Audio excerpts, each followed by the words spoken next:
Final Score with Wess Moore on Fox 16.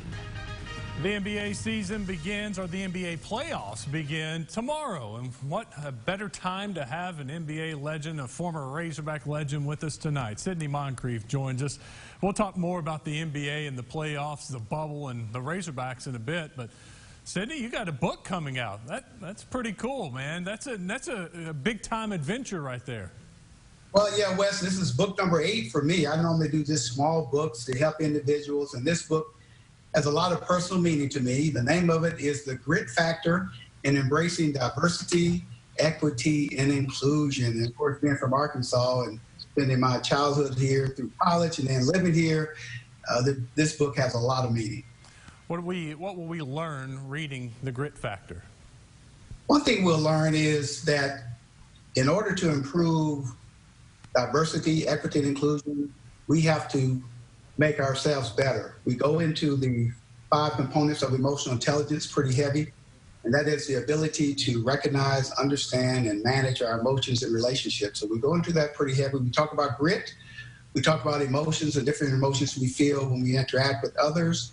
And hopefully, when we start feeling better about me, being my best me, we'll have better relationships with people that don't live in the same zip code, go to the same school, have the same income level. We want to learn to build relationships across the board. That way we can start understanding people more, and we can advance the cause of diversity, equity, and inclusion. Diversity means so much to you. I've spoken with you over the years about it, and you're passionate about it. Where does that passion come from? I think it comes from, the good news is I grew up in a integrated school system from the 9th grade, 10th, 11th, and 12th. So I understand the value of it because I experienced it firsthand.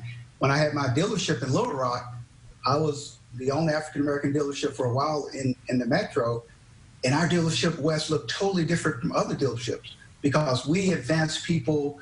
Gender didn't really matter. Ethnicity didn't matter. All that mattered was the ability to do your job. And you would go by the other dealerships, and they wouldn't have African-American managers, or they wouldn't have a lot of females in positions that they normally would not serve.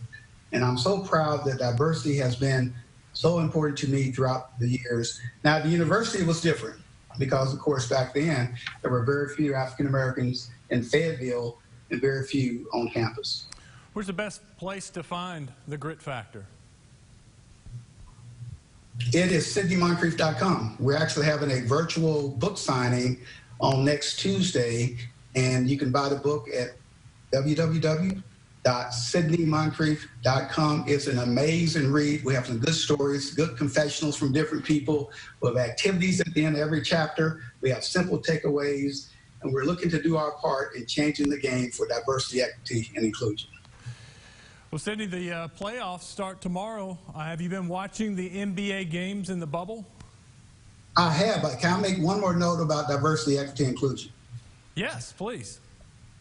What we have to do as a state, because I lived in China, I lived in Phoenix, I lived in Milwaukee, I live in Dallas, I live in Little Rock, but I'm always in Arkansas.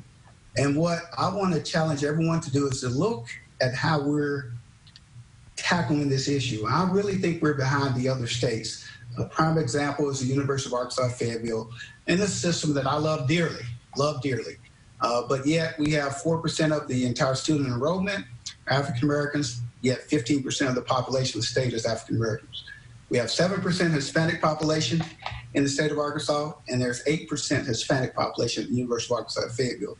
We have a system of procurement that spends roughly $250 million on other services, yet less than 1% of that money is going to minority vendors. So we have to look internally as to how we can do better as a state, as a university system, because we, the U of A, should be leading that charge and making sure that we're diverse, we have equity, and that we're very inclusive with everything we do in the state of Arkansas.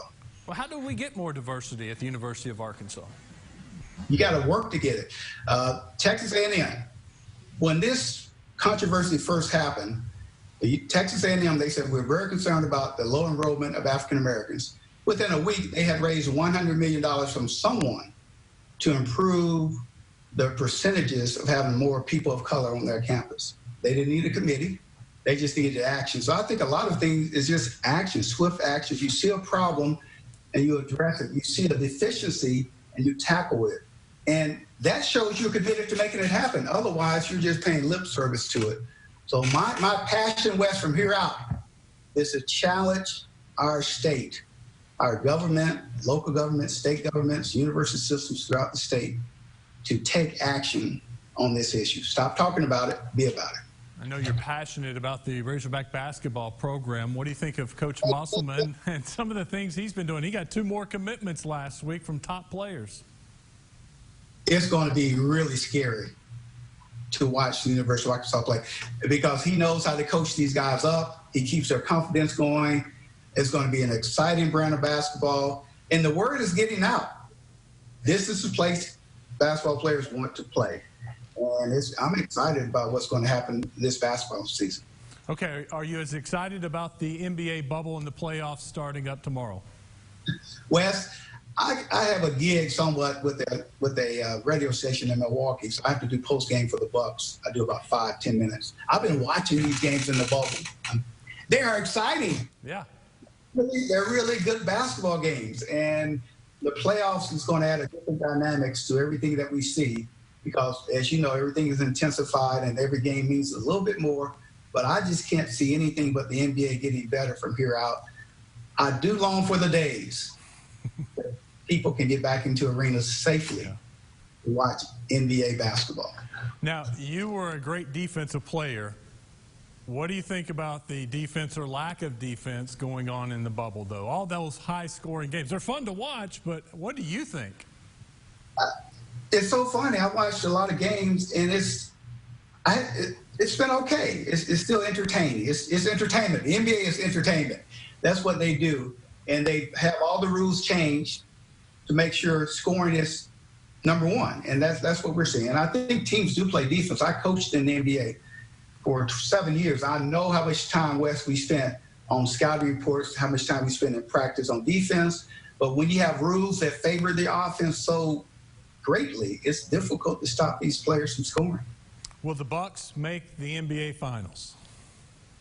Don't ask me that question. I have no idea. If I did, if I knew, I would tell you secretly, and we would go to Vegas or Hot Springs or somewhere and see if we can make a little money. But I don't really see a team that's guaranteed NBA Finals so far. I don't see one.